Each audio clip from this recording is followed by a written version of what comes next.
Hey guys. Welcome back to another episode of Faith Over Fear podcast. How are you today? I'm feeling good.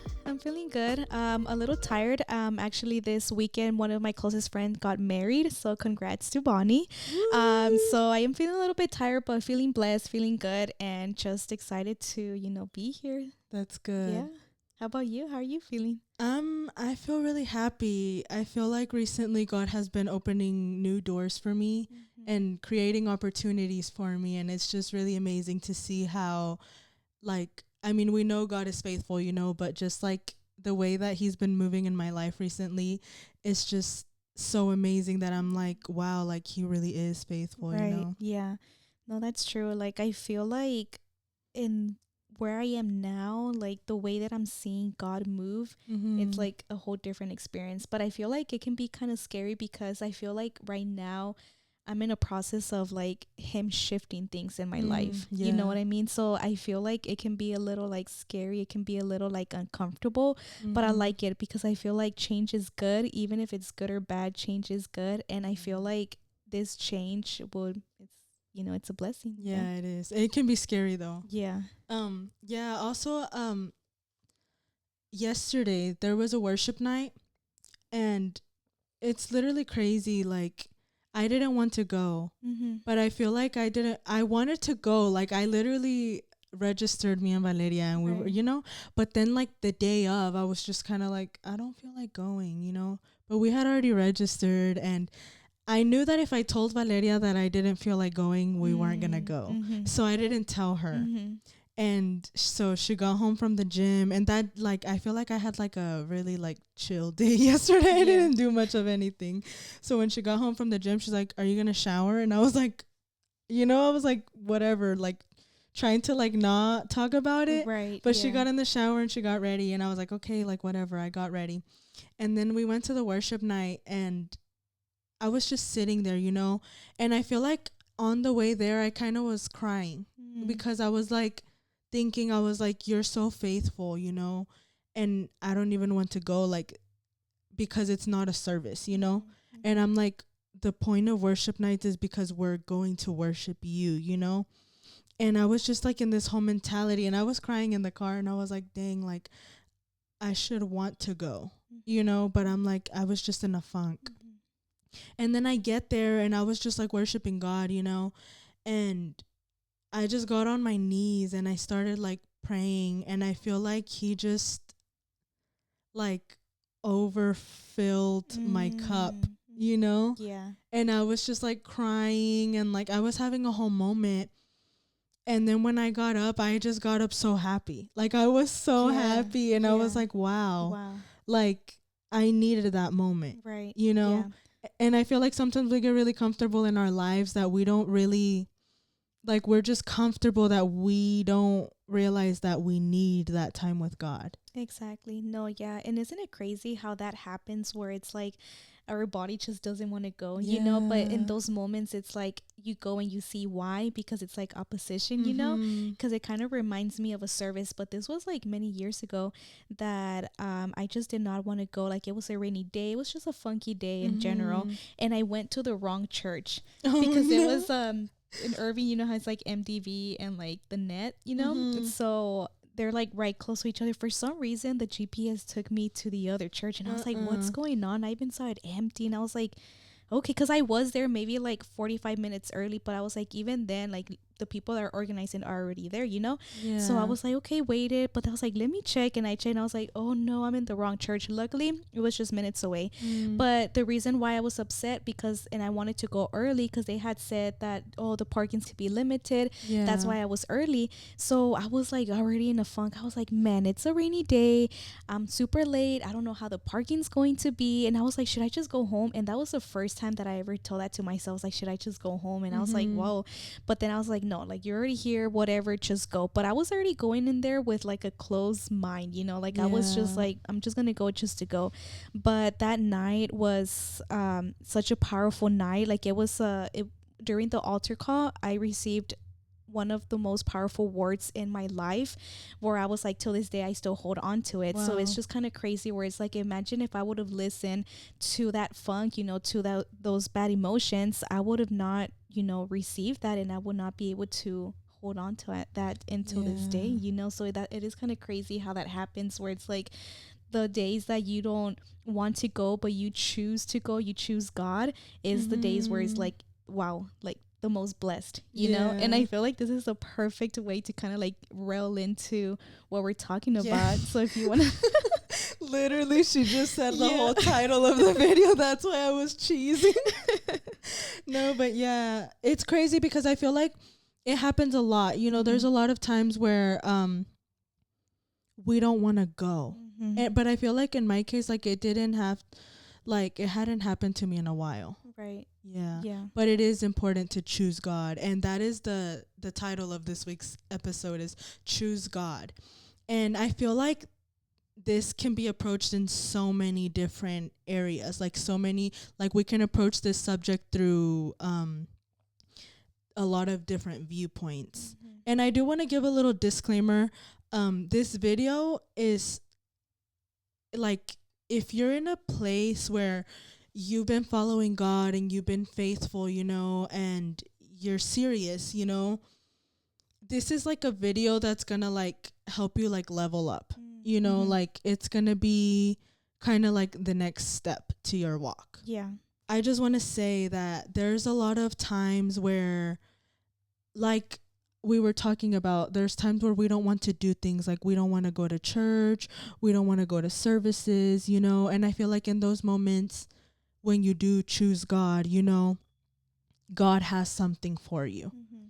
you know, Mhm. and it's a lot of those times where we don't realize that it's like opposition, and even if you do know that it is opposition, like sometimes your flesh just wins, Yeah. you know, Yeah. and I feel like you miss out on a blessing, Mhm. and so many times in life, like life gets so hard that we have a choice. Like every single day we're making decisions. We have decisions to make every single day, and there's so many times where, like, let's say you're brought up a certain way, and the pastor preached about this last week. He preached about traditions that we have, like in families or even in the church, but just like traditions that you're raised with, that you do this because your family does this, and I feel like sometimes, and I'm speaking for my family, like me growing up, like I didn't grow up in the most healthy environment. I was talking to my little sister about this yesterday. I was like, we didn't grow up like in a healthy environment, but when we were growing up was when we started coming to church. And I was telling her, I was like, why are we different? I was like, why are we different? Because in our family, we grew up seeing corruption. Mm. We grew up seeing taking shortcuts. We grew up seeing like evil things, people Yeah. doing evil things. So we know what that's like, we know what it's like because we've seen it. But it's like, why do we not do that? Why do we like choose honesty, And I was like, wow, it's because when we were growing up, the church taught us that. Like maybe our family didn't teach us that, but the church taught us that. Right. Yeah.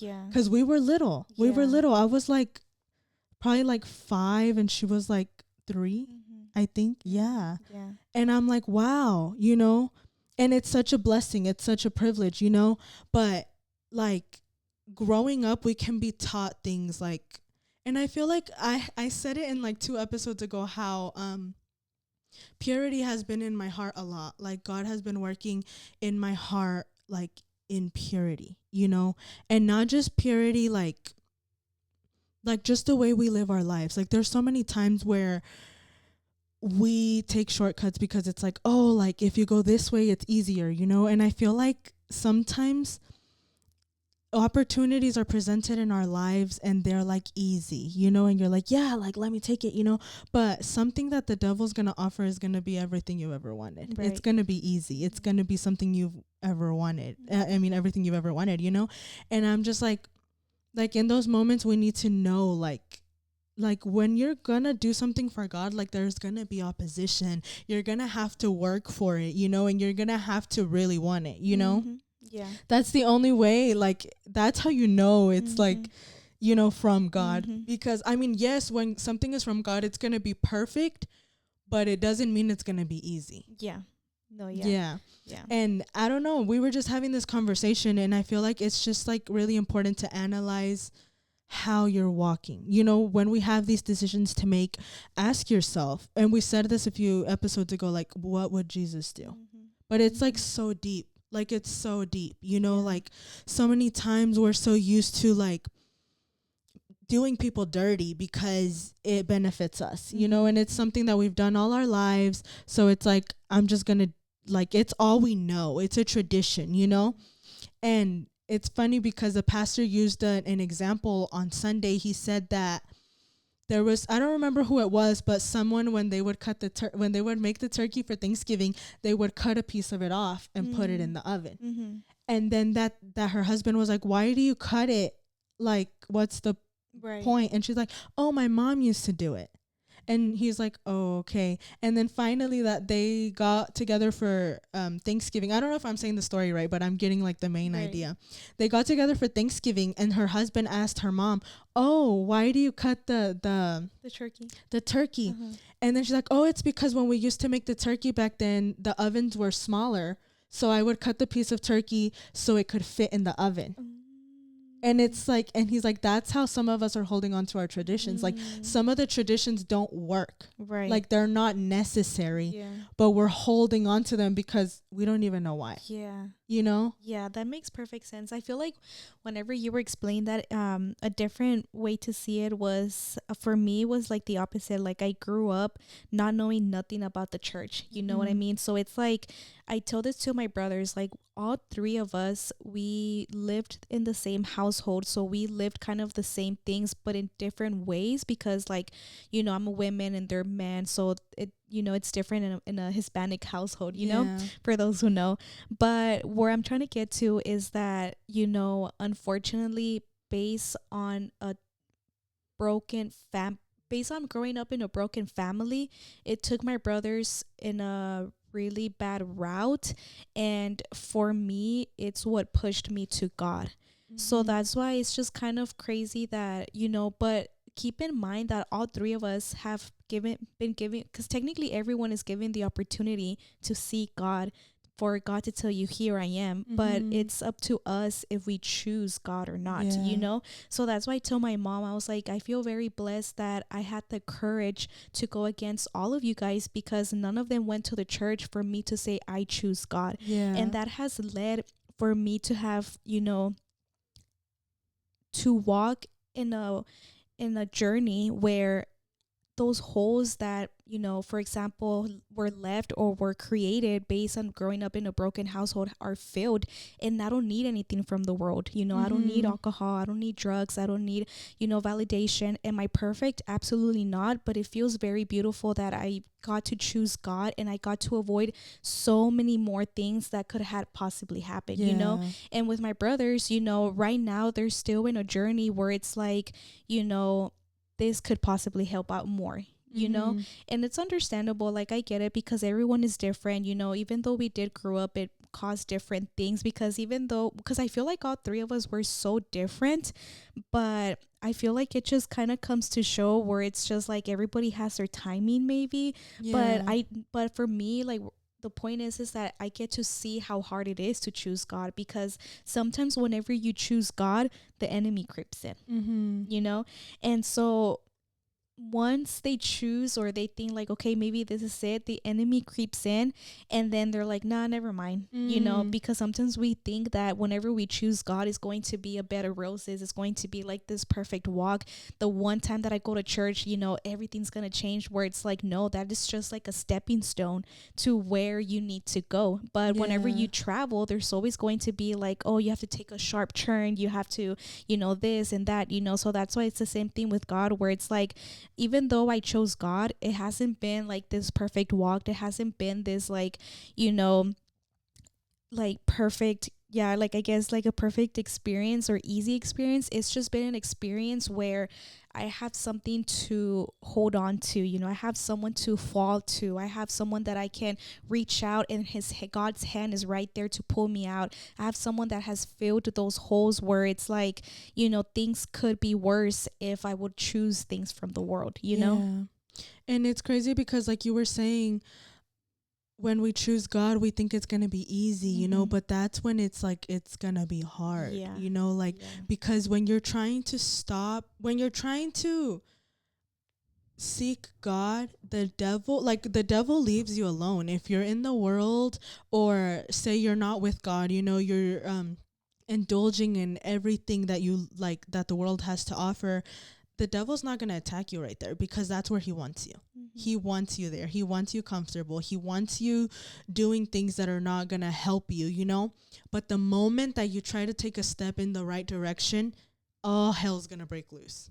And sometimes we don't know that. And because lack of knowledge, we give up, or but the thing is that once you take that step, God's got his eye on you, and he's gonna, you may backslide the first time, but God already has his eye on you. You already took that first step. And after that, like, there's gonna be little things that happen, and like, you're gonna pop in, like me, I would pop into church here and there. Like, God already had his eye on me, and he knew what he was doing. I didn't, but he did. Yeah. I thought that I was just going to church because my mom was like, you need to go to church, and I was like, I guess, but he knew exactly what he was doing. And now, like, I am where I am, but like, it was like it was a little process, like, I took the step, and then he started working. He started working in my heart, and then I randomly showed up again, and it was like little by little by little, and I didn't know what was going on. Now I see it, but in the moment I didn't know what was going on. I was just like, oh, I'm going to church because my mom's making me. But little did I know that God was about to turn my world upside down. And it's so hard. It's so hard, but it's so worth it. And he literally strengthens you through it. Like, he is your strength, and he's not going to leave you. Yeah, exactly. No, yeah, like, I feel like, maybe you could be questioning, like, what is the benefits or what is the point? But it's like, you know, we were created by God, which is someone that we need to have a connection with. And like, the benefits of it is, having peace, having joy, having love, having, you know, to be guided and be placed in the right places. You know what I mean? Because like, to kind of like put it in perspective and start thinking maybe your own life right now, maybe someone that, doesn't know of God, and you kind of start thinking like, oh, sometimes I feel like we live life and we don't think much of it. Because before I went to church, I didn't think nothing of it. My mom, she always like implemented God in our life, but I feel like it's so easy to just not think of it, to not think about God, to not think about a relationship with him, or anything like that, right? But I feel like, choosing God is choosing to live, out of like bad situations, out of toxic situations, out of like, I don't know how to explain it, because it's like, I guess because I feel like if you don't see that it's bad, then you won't see that it's bad, if that makes sense. Yeah. I guess like the point would be like, if you don't know of it, then you won't see the point of, you won't see the point of, God, of like having a relationship with him. But I feel like you clicking on this video, I feel like it's just kind of like an open invitation for God to tell you like, here I am, let me show you who I am. If you don't know, you don't see anything wrong with it, and I feel like that's how it is. Like, there's I was saying, God has placed purity in my heart recently, and I feel like he's just been opening my eyes to so many things that I would do that were not okay. And these things, like, he's been revealing to me, but it's because I've been seeking God, and I tell him, I'm like, cleanse and purify my heart, and he's been taking me through a process, and he's been showing me like, all these things that you grew up doing, all these things that you like think are normal, are not okay. They're corrupt. you know. And in the Bible, in Proverbs, it talks about the wise man and the fool. And there's even memes on Instagram that's like when you're reading Proverbs and you're relating a lot to the fool. And it's like, it's true. Like, yeah, we're relating to the fool, but we're supposed to grow and learn. Like, we can't just stay relating to the fool, you know? Yeah. Like, we have to be like open to correction and open to learning and changing the traditions, the corruptness that's surrounding us, you know, things that we never knew that were wrong. But the more that you start seeking God, the more that you're really in it, you know, he starts revealing to you. And I feel like that's like the sanctification process. That's the process of holiness, you know? Yeah. And I feel like we have to make sacrifices for holiness. Right. You know, like you have to sometimes, like, you walk into a church and there's all these rules, you know, but I feel like when you have that relationship with God, when you have that intimacy with God, they're not rules. You choose to follow these things because God reveals to you the things behind it. He reveals to you why we do this. He reveals to you why, like, things are the way they are, you know, and then you have a choice. Are you going to choose God? Are you going to choose holiness? Or are you going to stay comfortable in your tradition, things that you know, and be like, oh, they're just really religious, Right. you know? Yeah. Like, we have to choose. We have a choice. Yeah. You know? Because that makes sense. Like, it's so true. Like, sometimes, you know, whenever you think of the church, you think of like rules and requirements and all that. But just like you were saying, like once you fall in love with God, it's not rules and requirements. It's just things that are necessary to get closer to God. And once you're in love with God, you're like, I don't care what I have to go through. I want to get closer to you. I want to be with you, you know? And then I feel like whenever it comes to holiness, like it's true, you know, like I feel like it's also something that God has been like placing in my heart. But I would say, like, you know, something that came into my mind when you were saying that was like, who is suffering from your no? You know what I mean? Like, I feel like sometimes we just think that our actions are hurting us, but in reality, it's also hurting the people around us, you know? Because, like, for example, with family members, with friends, if you see someone hurting, you're also hurting that person, you know?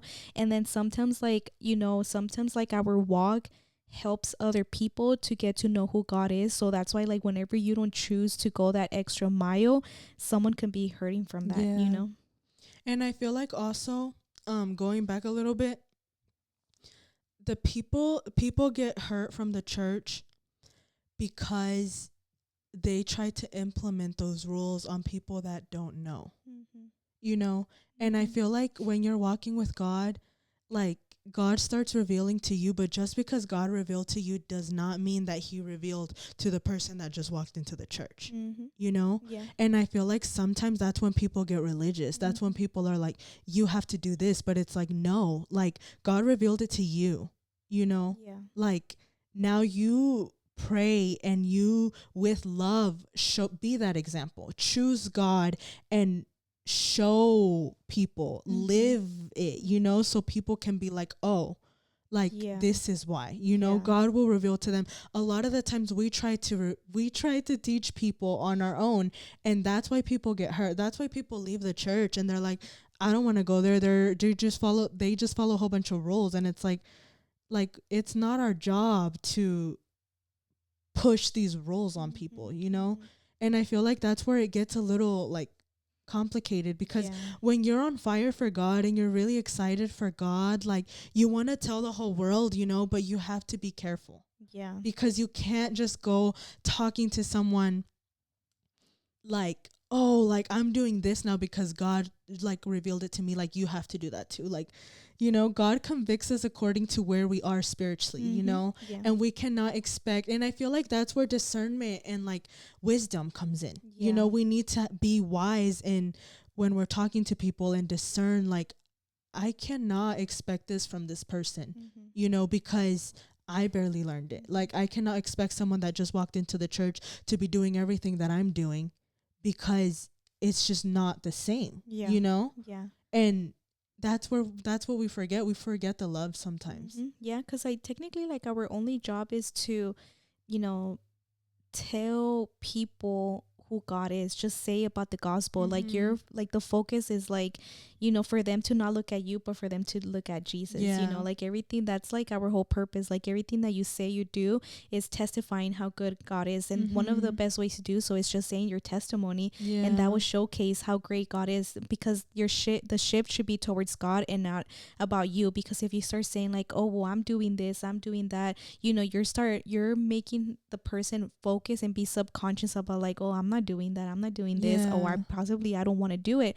Because you can't expect someone to want to do it if they don't know the reason behind it. But if you just shift their eyes towards Jesus, God, himself would tell him like, this and this, and then they will go from there, and that's how their relationship will Mm-hmm. form. You know what I Yeah. mean? So I feel like that's something that we all have to kind of like keep in mind. Yeah, and he takes us all through different Mm-hmm. processes, and he teaches us like some things that he's revealed to me, he probably hasn't revealed to you, Right. you know, Yeah. and vice versa. Like, so it's just important to like show love as you're choosing God, like, because choosing God is really hard. It's hard to choose the correct thing. It usually goes against everything you want to do, Mm-hmm. Mm-hmm. and sometimes we say we're choosing God, but like not in the correct way. Like we're Right. like condemning in a way. Mm-hmm. We're like following God, but it's like you're condemning other people, and that's Mm-hmm. not it either. Mm-hmm. Yeah. Like that's why it's just really important To focus on like, to have that one-on-one. It yeah. just goes back to the previous video where it's like, what are you doing in the dark, what are you doing in your prayer room? Like you Yeah. have to make sure that you have that one-on-one, so God can strip you from you Yes. and make you more like him. You know what Mm-hmm. I mean? So I feel like that's it, all ties together. Like I feel like it always starts with your one-on-one with God, with like intimacy, with reading your word, fasting and praying, and that's how you will be able to get that wisdom, Yes. because it takes a process. And I feel like it's good to kind of jump in right into it, but I feel like, because you will have probably the fire for God, you are excited, but I feel like everything's like a process.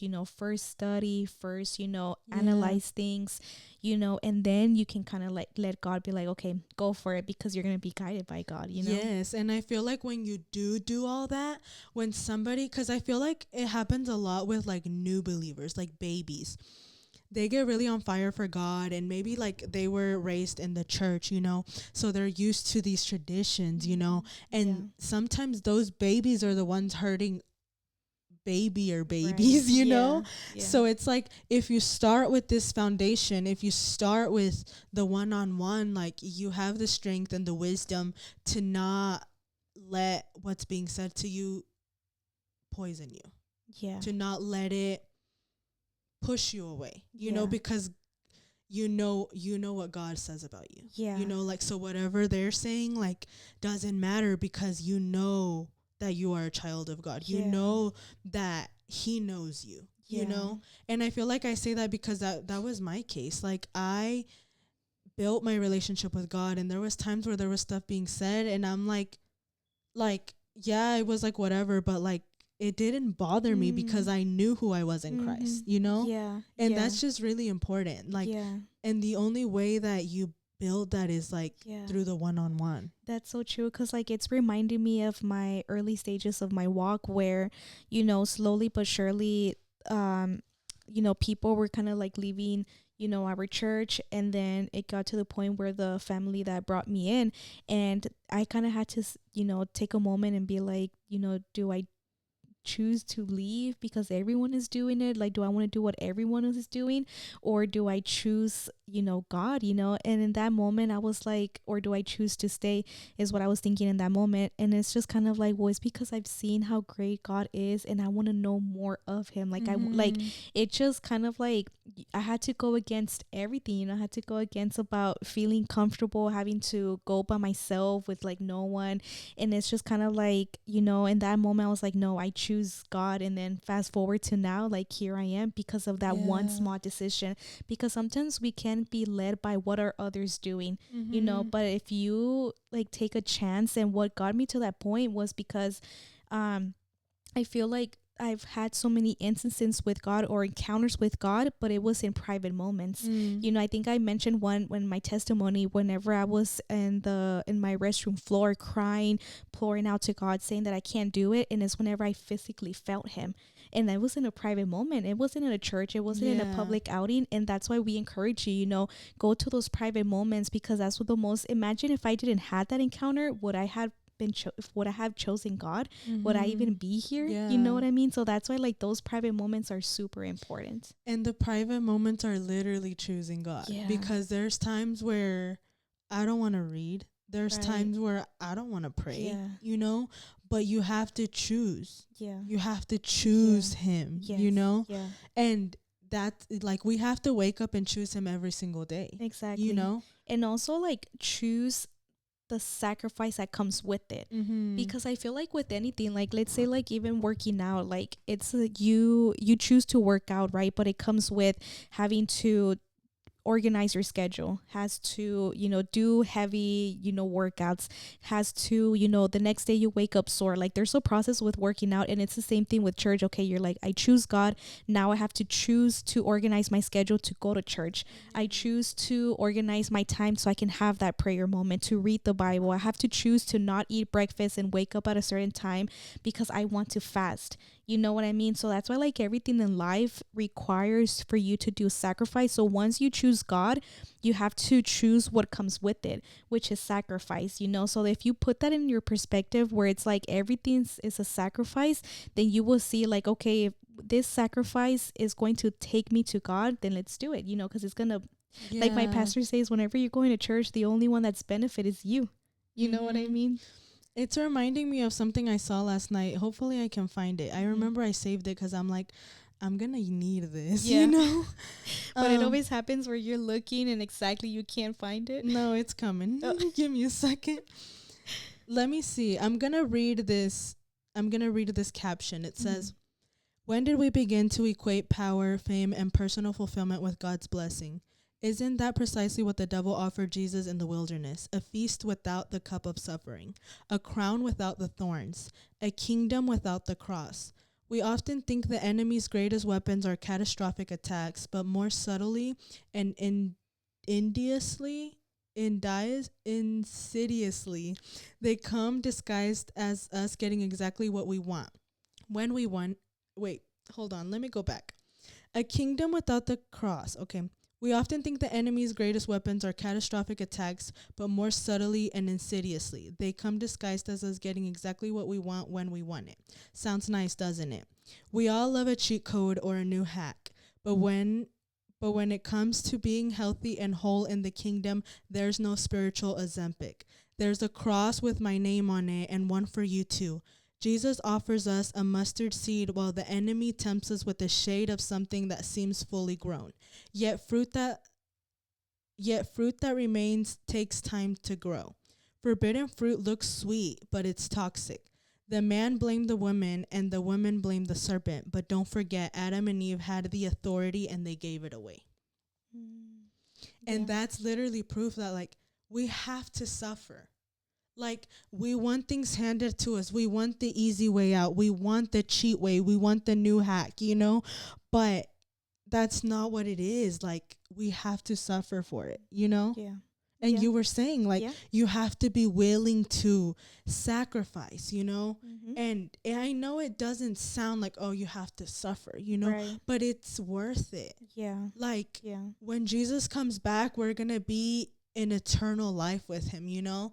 If we choose to suffer a little bit here. Yeah. But if we choose the easy life here, if we choose the fun, if we choose to not make any sacrifices, then when God comes back, like, we're going to suffer eternally. Yeah. You know? And that's scary. Like, you know? Like, are we going to be uncomfortable here a little while? What, the 80 years of life we might get? Or sacrifice all that just for, you know, like temporary pleasures. You know what I mean? So that's why like it's like, do you want to sacrifice your temporary pleasures for eternity, being up there in the kingdom? You know? So that's why like it's a good perspective. But you It, know, read your word and you will yeah. see God will be able to just kind of like speak to you, reveal to you, and explain to you that whole process. You know. Yeah, but it's just like crazy. Like the devil literally offered God everything. Like Mm-hmm. Jesus when he was on that mountain with no suffering. Yeah, And it's like we don't want to suffer. I know. We avoid things because we Yeah. don't want to suffer, you know? Yeah. But it's like Jesus suffered. Jesus Yeah. died on a cross for you. Yeah. For us, you know, Yeah. sorry, I'm getting Yeah. sassy, but it's true. Like he Yeah. died for us, and we can't even sacrifice a little bit of time. No, and it's funny because it's like reminding me of this preaching from the from Pastor Jerry Flowers where he was talking. I forgot what was the theme or the topic of the preaching, but it's kind of like, you know, whenever like, you know, kind of talking how we were saying about, you know, it's a sacrifice, there's a lot of, you know, trials or tribulations, you know, walking towards, you know, that goal of going up there with going up there with God in heaven. But my point is that, you know, he was talking about the disciples, about how like Peter, for example, whenever they were going to kill him, it was based on a crucifixion, just kind of like Jesus. But Peter didn't seem him so worthy to die the same way as Jesus, so he died like it was a reverse cross, so he was like upside down, right? And then the pastor was saying, and we're over here getting mad if they ask us to scoot over at church. To sit at a different Yeah, to seat. sit in a different seat. So like the point was is that like imagine, you know, like they were going through really hard sufferings like that. Imagine dying for God that way, upside down cross, be getting crucified, like, and we're over here like, oh, I don't want to wake up at 6 to fast. You know what I mean? Now you're getting so specific. Because that's me, that's my struggle. No, but I love thinking about it because like ever since I heard that preaching, it kind of was like, wow, it puts me into perspective where it's true. Like back in the day with, you know, times with his disciples, they went through it. They got literally, you know, they died. They were killed holding their faith. You know what I mean? And just kind of like the pastor said, and if they ask you to scoot over at church, you're over here getting mad, you know, so it's just kind of like, kind of put that into perspective where it's like, you know, are we, you know, is this really like hardcore things? Are we really like going to let small things ruin our chance to have a relationship with God or going to heaven, you know? Yeah. And it's like, yeah, it's suffering, you know, like we're gonna suffer and it's sacrifice, but it's worth it. Like we have to pick up our cross every single day, you know. And I feel like that's why it says that the path is narrow. And I don't know if I said this in another episode, but it's so true. Like there's so many people that think that they're doing the right thing, you know, but they're not choosing the suffering path. They may be comfortable in church, you know, but are you really choosing God when it comes down to it? Or are you choosing your desires, your pleasures, things that you enjoy? Like as a church, like sometimes we get so comfortable and we're comfortable in our faith, and then it gets to a point where we're not necessarily choosing God, you know, because we're just comfortable that we're so used to the routine, we're so used to the cycle that we start to just choose our desires and we don't realize it, you know? Yeah. And that's where it's tricky, because it says narrow is the gate, you know? And like we need to ask ourselves, like, are we ready? You know? Because it's like, it's, I don't know how to explain it. Like, there's so much more, you know, like we need to be dedicated, you know, like he literally died for us. We can at least give him a little bit of time, you know? Exactly, yeah. And yeah, we're going to suffer. Yeah, it's going to be hard, but he's going to strengthen us. And after the process, like he's faithful. He's going to reward your suffering, you know? And for some of us, like we may see it, but some people died and didn't get to see the promise, like Abraham. Yeah. Like God made him a promise that he was going to be the father of many nations. Yeah, exactly. And he didn't live to see that. or Moses. He gave them the promise of like making it to the promised land, but Moses didn't make it, you know? Yeah.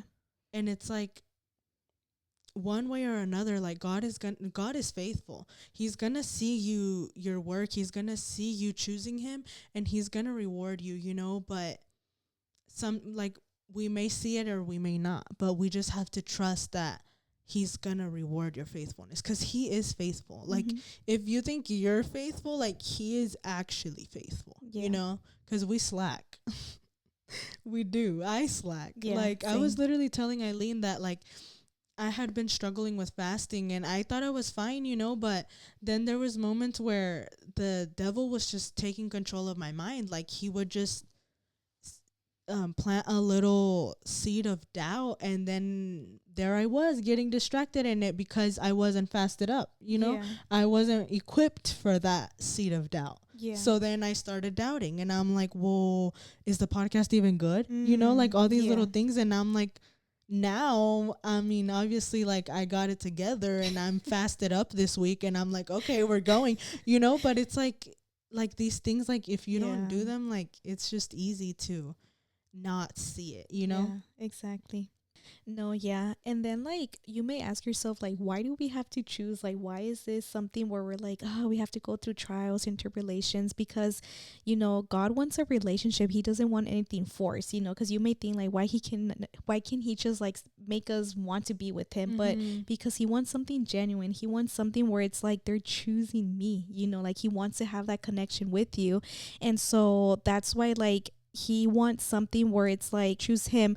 But whenever it comes to the trials and tribulations, he promised us, I will always be right there with you. So it's never something more that we can't handle. So that's why there might be moments where you're like, why is this happening? Why do we have to go through these? Like, keep in mind that a mighty God is right there next to you. A mighty God is right there with his hand extended, ready to help you out, ready to be there with you, because he promised that he will always be there with us.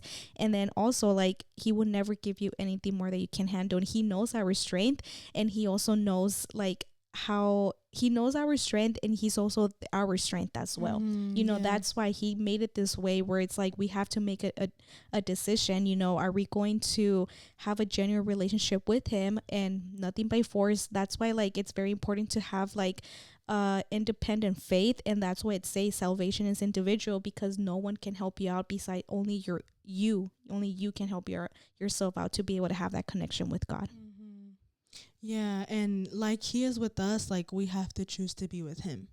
Like, we have to choose him, because he's with us, yes, but if we don't choose him, then, like, that's it. And there's also a part in the Bible where Jesus says, follow me. He tells people to follow me, and it gives some examples of, like, oh yes, I will, but let me go bury my dad first, or like, oh yes, I will, but I'm gonna get married first. And I feel like, I'm not saying it specifically, like, don't quote me, but it's like, I think it's like in Matthew, or it's in one of the Gospels, and it talks about that. And it's like, how many times do we not, like, put our desires before following God?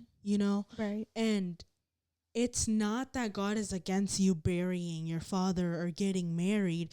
It's just that it's like us putting our desires before him, like, we're choosing to do the things that we enjoy, and we're leaving him.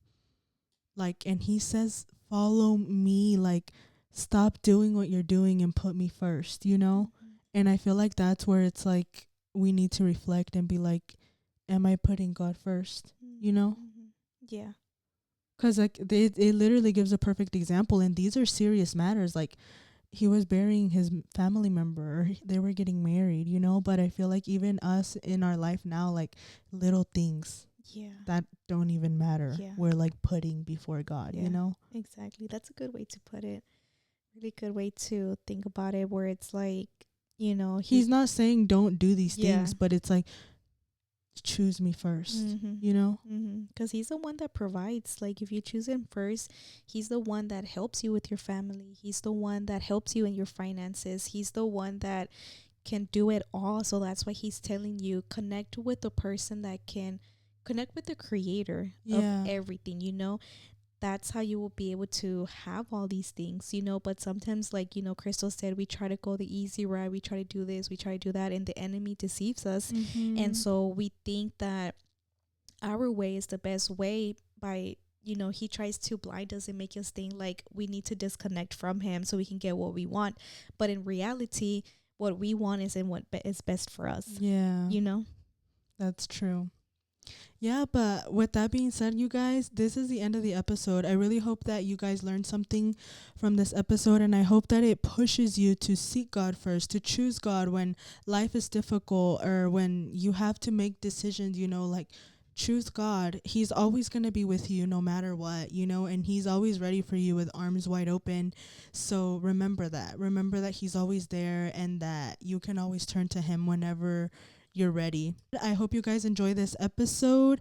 Leave a like down below and leave any comments if you have any questions or video suggestions. Also, if you're listening on Apple Podcast and Spotify, leave a ratings to help boost the podcast. And also follow us on TikTok and Instagram if you want to keep up with us on social media. And with that being said, we'll see you guys next time. Bye, Bye, guys. guys.